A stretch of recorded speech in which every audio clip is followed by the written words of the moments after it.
Hi, this is Max from Practical Accounting. In this video, I would like to show you how you can treat expense declarations that were filed by employees of your company in Numbers. So if you log into Numbers, this is the screen you see.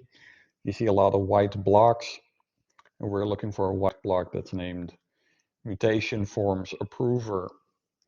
There you can see that I just now, under a non-existent name, as a non-existent employee, I filed a declaration that is now pending company review, and that is you. So there you can see the form is assigned to you.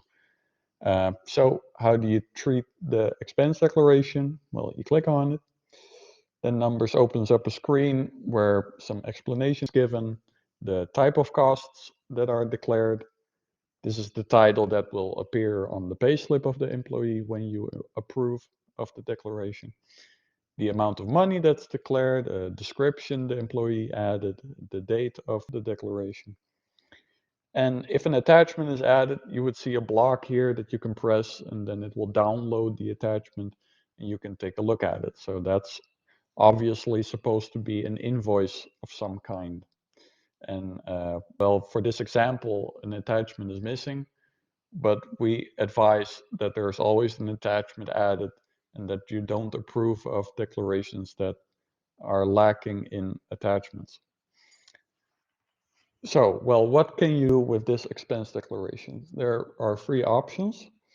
You see at the bottom here, reject, clarify, or approve. Well, let's take a look at the declaration. Let's say that, well, it's missing an attachment. That's an issue. So we'll write here in the comment section, attachment is missing. Please add it. So you can add that comment. Maybe you would like the employee to then improve on the declaration by adding the attachment. So what you can do now is you make that comment and then you press clarify. If you press clarify, the expense declaration will be handed back to the employee and he'll receive an email about that. And then he can open the expense declaration again and adjust whatever needs adjusting. So he can add an attachment, or maybe the problem was that he typed in the wrong amount of money or the wrong kind of expenses. So if you want the employee to improve on it, press clarify. If you want to just reject it, well, you can press reject. Then the expense declaration will not be sent back to the employee. So he cannot improve on it. So if you reject it, it's pretty much deleted. So if the employee decides to hand in an expense declaration of costs that you are not going to compensate, then it makes sense to press reject. But what if an attachment is added and if everything is fine, then you can just approve it.